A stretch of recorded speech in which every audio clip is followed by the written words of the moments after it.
one of the things that will happen as you listen to this the 16 times we recommend, and then periodically listen to it for the rest of your life, is the fact that you will, over a period of time, become so conscious of what goes into your mind, you will catch yourself asking the question, well, now, if I read this, am I going to be better off or worse off?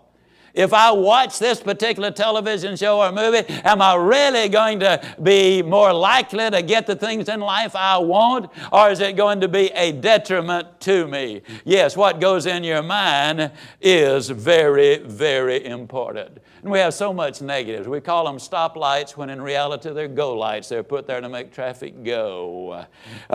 We have a wreck. Somebody says call the wrecker when we need the tow truck. You've already had the wreck. Incredibly enough, they bring out a loaf of bread. And the average person calls the first slice the end. Every loaf of bread I've ever seen in my life had two beginnings.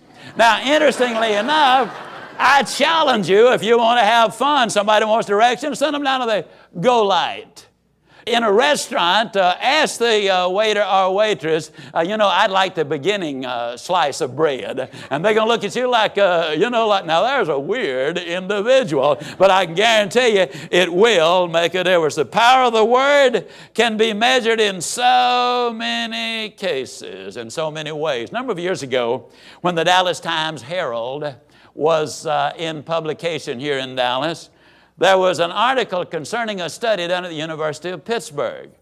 Well, they called me and asked me what I thought about it. And I said, well, I think it's a valid study. They said, you mean you believe it's right? I said, absolutely. That study's been done half a dozen times. I don't know why they keep on doing it. Well, what the study showed was that tall men and women do better in the business world than do short men and women. That's what the study showed.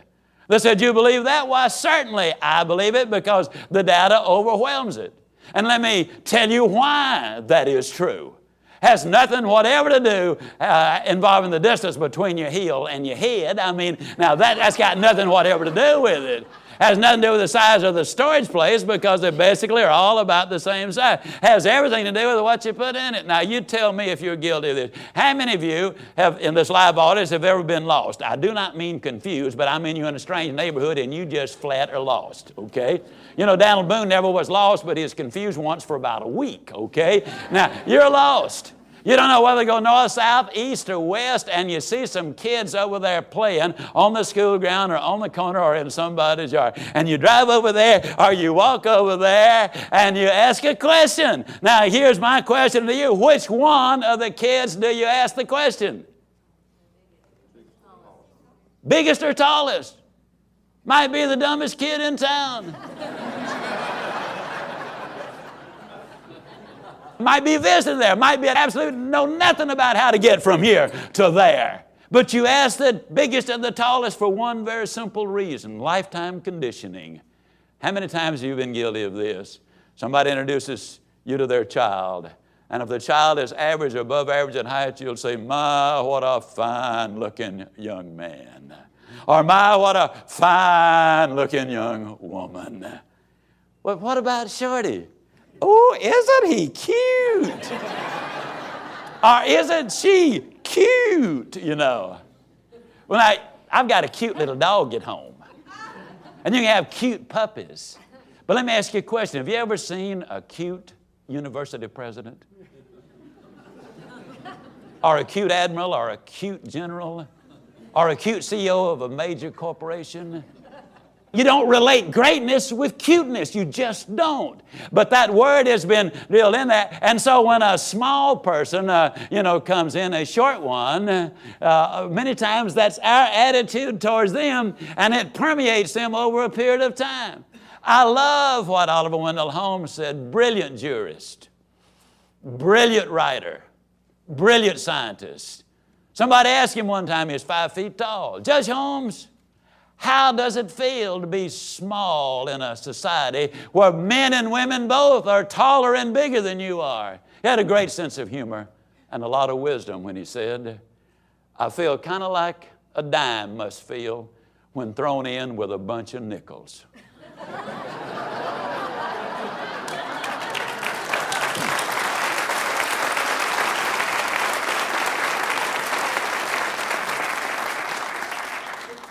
life is big, worth twice as much. Now, what am I getting at? I'm getting about an attitude. I'm getting at the fact that words, yes, they really do make a difference. Now, in the make-believe world, television and Hollywood, profanity and vulgarity might be in, but not in the real world. I've never heard of a young girl going home and saying, Dad, you got to let me go out with this fella. I'm telling you, he's got the filthiest mouth I have ever heard in my life. I've never heard of a director of personnel going to the president and said, I want to hire this person right here. I mean, listen, he can tell the most filthy jokes, the dirtiest joke you've ever heard. I mean, he will have an impact on our company. Let me tell you the reality. I've never heard of anybody advancing because of foul, filthy language. I've heard a lot of them who never had a chance to get ahead because of it. A number of years ago, one of the major companies in America, I'd spoken with them a couple of years, and they asked me who I would recommend for next year. Well, obviously, I recommended me again. But, I mean, they wanted my best recommendation, so, I mean, you got to be realistic about it. Well, anyhow, they said, no, Zig, come on, man. We've had you several times now, and you always do a great job for it. But tell us somebody. I suggested a fella who happened to be a friend of mine. And they said, well, does he have any tapes? I said, yes, he does. They said, well, tell him to send us a couple and let us listen to him. He sent them the tapes, and then they called him and told him they could not use him, and he obviously wanted to know why. And they said, well, you got a couple of stories in there that just won't fit in our organization. He said, that's no problem. He said, I'll just take those stories out. They looked at him or said to him on the telephone, we were really looking for someone who had never put the stories in there in the first place. See, your language is dramatically important. That's the reason we talk about it so much. Suppose a parent were to say, you keep performing like that and someday you'll be the president of your own company. You keep studying like that and someday you'll win a college scholarship. You keep treating people like that and you'll have friends everywhere. I believe that, ladies and gentlemen, is the proper use of the language itself. Using things that really do make a difference in people's life.